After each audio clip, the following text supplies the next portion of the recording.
ये प्रकृति रहस्यों से भरी हुई है। हर जीव जंतु की अपनी एक अलग खासियत है। हर जीव मरने से डरता है और खुद को जीवित रखने के लिए प्रयत्न करता रहता है। प्रकृति ने भी जानवरों को अलग अलग खूबियां दी हैं जिससे वे शिकारियों से बच सकें। लेकिन इस मामले में कुछ जीव जंतु ज़्यादा ही लकी साबित होते हैं, जिनमें से एक कैटफिश भी है। कैटफिश की लगभग 3000 प्रजातियां पाई जाती हैं। इनकी खासियत और खूबियां भी कमाल की होती हैं, जिसके बारे में जानकर आप भी दंग हो जाएंगे। कई कैटफिश के पास अपना खुद का आर्मर होता है। ब्रिस्टल नोज कैटफिश भी इनमें से एक है। इनके पास एक बेहद ही ठोस और मजबूत आर्मर होता है और इसके शरीर पर स्पाइन्स भी लगे होते हैं। सिर्फ इतना ही नहीं, जब भी इन कैटफिश को खतरा महसूस होता है, इनके स्पाइन्स बड़े हो जाते हैं। आमतौर पर इनके स्पाइन्स छोटे ही होते हैं, लेकिन किसी भी शिकारी मछली को पास आते देख या अपने स्पाइन्स को एक्सटेंड कर लेते हैं, जिससे कोई भी अन्य जानवर या मछली इन्हें निगल ना पाए। और यदि किसी ने ऐसा करने की कोशिश की तो उनके मुंह में सारे कांटे चुभ जाएं। अगर आप इनकी इसी खासियत से हैरान हो रहे हैं तो अभी अपनी सांसें थाम कर रखिए। कैटफिश की जितनी भी प्रजातियां पाई जाती हैं, उनमें से आधी प्रजातियां विनोमिनस होती हैं और इनका जहर इतना खतरनाक होता है कि एक इंसान को भी मौत की नींद सुला सकता है। लेकिन अच्छी बात यह है कि इस जहर का इस्तेमाल ये अन्य जीवों को मारने के लिए या उन्हें सताने के लिए नहीं करती। सिर्फ अपने डिफेंस के लिए कैटफिश इस जहर का इस्तेमाल करती हैं।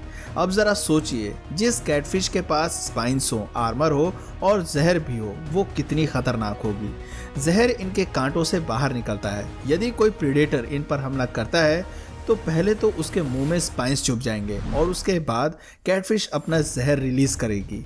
सुनने में ये काफ़ी भयानक और ख़तरनाक लगता है। कैटफिश की एक और प्रजाति के बारे में जानकर आपको काफ़ी हैरानी होगी। 3 स्ट्राइप कोरी फिश भी कैटफिश के परिवार से ही ताल्लुक़ रखती है। ये साइज़ में काफ़ी छोटी है।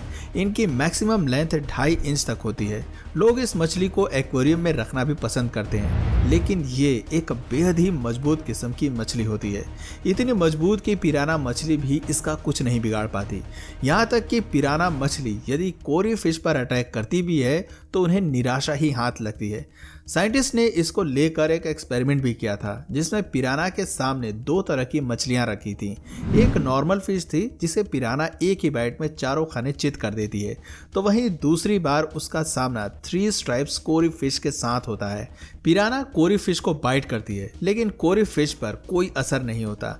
1 या 2 बार नहीं बल्कि 10 बार पिराना एक कोरी फिश को काटने की कोशिश करती है, लेकिन कोरी फिश को न तो चोट लगती है और ना ही वो डरकर भागती है।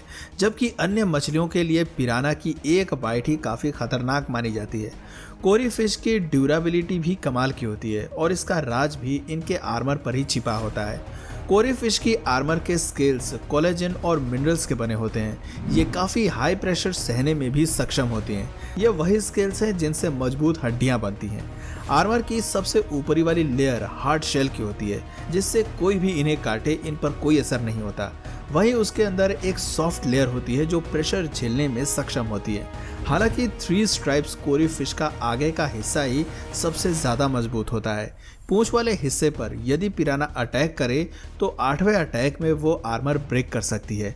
वहीं मछली के बीच वाला हिस्सा भी ज़्यादा मजबूत नहीं होता, लेकिन पिराना के फेस और मिडिल पोर्शन के बीच में कुछ स्पाइन्स लगे होते हैं, जिससे कि उन्हें अन्य मछलियों से सुरक्षा मिलती है। अभी कैटफिश के बारे में कई ऐसी बातें हैं जो आपके लिए जानना बेहद ज़रूरी है। कैटफिश हवा में भी सांस लेने में सक्षम है। भले ही ये पानी में रहती हैं, लेकिन कुछ प्रजातियां हवा में भी सांस ले सकती हैं।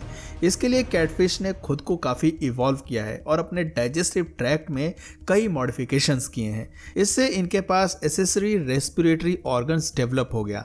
ये असल में इनके सर्वाइवल के लिए ज़रूरी था। कई बार पानी में ऑक्सीजन की मात्रा काफ़ी कम हो जाती है। कैटफिश का कम ऑक्सीजन में दम घुटने लगता है। सफोकेशन से बचने के लिए कैटफिश ने हवा में सांस लेना शुरू कर दिया, लेकिन इसे कैटफिश आखिरी विकल्प के तौर पर ही इस्तेमाल करती हैं। और हवा में सांस लेने के लिए ज़रूरी है कि कैटफिश के पेट में थोड़ा बहुत भोजन ज़रूर रहे। कैटफिश की कुछ प्रजातियां बिना पानी के भी जीवित रह सकती हैं। शायद ही आपने पहले कभी ऐसी मछली के बारे में सुना होगा जो पानी के बाहर भी 30 घंटे तक जीवित रहने में सक्षम है। कॉमन प्लेकोस कैटफिश की एक प्रजाति है जो बिना पानी के 30 घंटे तक जीवित रह सकती है। इसलिए इन मछलियों को जिंदा ही मार्केट में बेच दिया जाता है।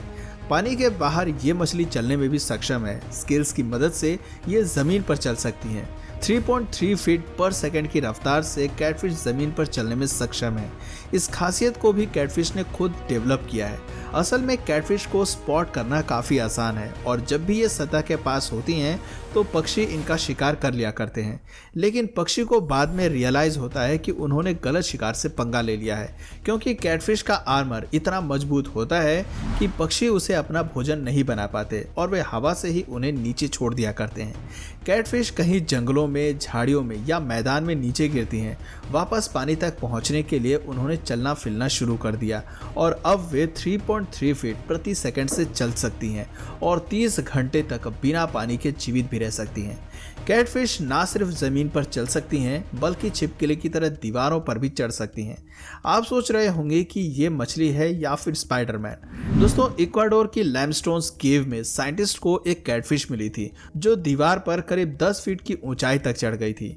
कैटफिश फैमिली के चैटोस्टोमा माइक्रोब्स स्पीशीज ऐसा करने में सक्षम होती हैं। ये वर्टिकली किसी भी दीवार पर चढ़ सकती हैं। पहले तो साइंटिस्ट को ये देखकर हैरानी हुई कि कैटफिश ऐसा कैसे कर सकती है, क्या इनके ऊपर ग्रेविटी लागू नहीं होती। बाद में पता चला कि स्किन, फिन्स और मुंह के जरिए ये दीवार पर चढ़ सकती हैं। आपने सही सुना, कैटफिश का मुंह भी इन्हें दीवारों पर चढ़ने में मदद करता है। दीवार पर एक पतली पानी की लेयर भी हो तो ये उस पर आसानी से चढ़ सकती हैं। कैटफिश की डाइट की बात करें तो ये लकड़ी को भी खा सकती हैं, लेकिन कैसे और क्यों कोई मछली लकड़ी खाना चाहेगी? दोस्तों, पनाक्यू स्पीशीज की कैटफिश वुड खा सकती हैं। इनके पास आर्मर और स्पाइंस भी होते हैं, लेकिन ये लकड़ी को डाइजेस्ट नहीं करती, सिर्फ लकड़ी को खाती हैं, चूसती हैं और उसे वेस्ट के रूप में बॉडी से बाहर निकाल देती हैं। असल में पनाकू कैटफिश लकड़ी में मौजूद फाइबर को ऑब्जर्व करती हैं। कैटफिश को वैसे तो मीठे पानी की मछली के तौर पर जाना जाता है, लेकिन ये खारे पानी में भी रह सकती हैं। अन्य मीठे पानी की मछलियां खारे पानी में जीवित नहीं रह सकती और ये डिहाइड्रेशन का शिकार हो जाती हैं। लेकिन कैटफिश की तो बात ही अलग है। इनकी किडनी लगातार पानी को पंप करती है और सॉल्ट्स को रिटेन कर लेती है।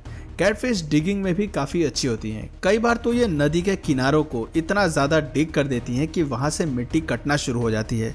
कभी कभी ये किनारे पर अपने लिए होल या बिल भी बना लेती हैं। गर्मी, सूरज की रोशनी और शिकारियों से बचने के लिए कैटफिश ऐसा करती हैं। कैटफिश को बहुत से लोग एक्वेरियम में रखना भी पसंद करते हैं, क्योंकि ये एक्वेरियम को साफ करने का काम करती हैं। इनके रहते एक्वेरियम साफ रहता है, उनमें एल्गी जमा नहीं होती। कुछ लोग तो चंद दिनों के लिए कैटफिश को लाते हैं, एक्वेरियम में रखते हैं और उन्हें वापस पानी में छोड़ आते हैं।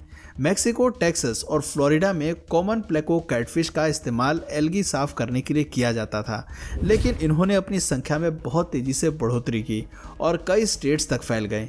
इससे अन्य जलीय प्राणियों पर असर पड़ा और उनका असर उन हजारों परिवारों पर देखने को मिला जो मछली पालन करके ही अपना पेट भरते थे। इसलिए फ्लोरिडा और मैक्सिको में कैटफिश को ज़्यादा पसंद नहीं किया जाता। हालांकि इन मछलियों को भी लोग खाते हैं, लेकिन आमतौर पर उन्हें अगली, बेस्वाद और जहरीला ही माना जाता है। दोस्तों, इतना ही नहीं, कई बार कैटफिश कई विशाल जानवरों के लिए भी खतरा बन जाते हैं। उदाहरण के लिए मैनेटीज को ही ले लीजिए। एक मैनेटीज पर कई बार 20, 30 या 40 कैटफिश भी देखने को मिल जाती हैं, लेकिन ये मैनेटीज को कोई नुकसान नहीं पहुंचाती, ना ही उन्हें मैनेटीज के खून या मीट से कोई मतलब होता है। कैटफिश सिर्फ मैनेटीज की बॉडी पर जमा हुई एल्गी को खाती हैं। इससे मैनेटीज का वजन कम हो जाता है। वो गर्म पानी छोड़कर कोल्ड वाटर में चली जाती हैं। पतले होने और ठंडे पानी में जाने की वजह से वो बीमार पड़ जाती हैं और उनसे इनकी मौत हो जाती है। इस तरह से कैटफिश पर्यावरण को डिसबैलेंस करती हैं, लेकिन प्रकृति में हर किसी का अपना एक खास उद्देश्य और स्थान है, जिसके बारे में शायद इंसानों को जानने में अभी समय लग सकता है। उम्मीद करते हैं कि कैटफिश के बारे में ये सभी बातें आपको पसंद आई होगी। दोस्तों, आप में से कौन कौन फिश खाना पसंद करता है, नीचे कमेंट सेक्शन में ज़रूर बताइए। और अगर इस वीडियो से आपको कुछ नया जानने या सीखने को मिला या फिर इंटरेस्टिंग लगा तो प्लीज़ इस वीडियो को एक लाइक करके अपने फ्रेंड्स और फैमिली में से ज़रूर शेयर करें।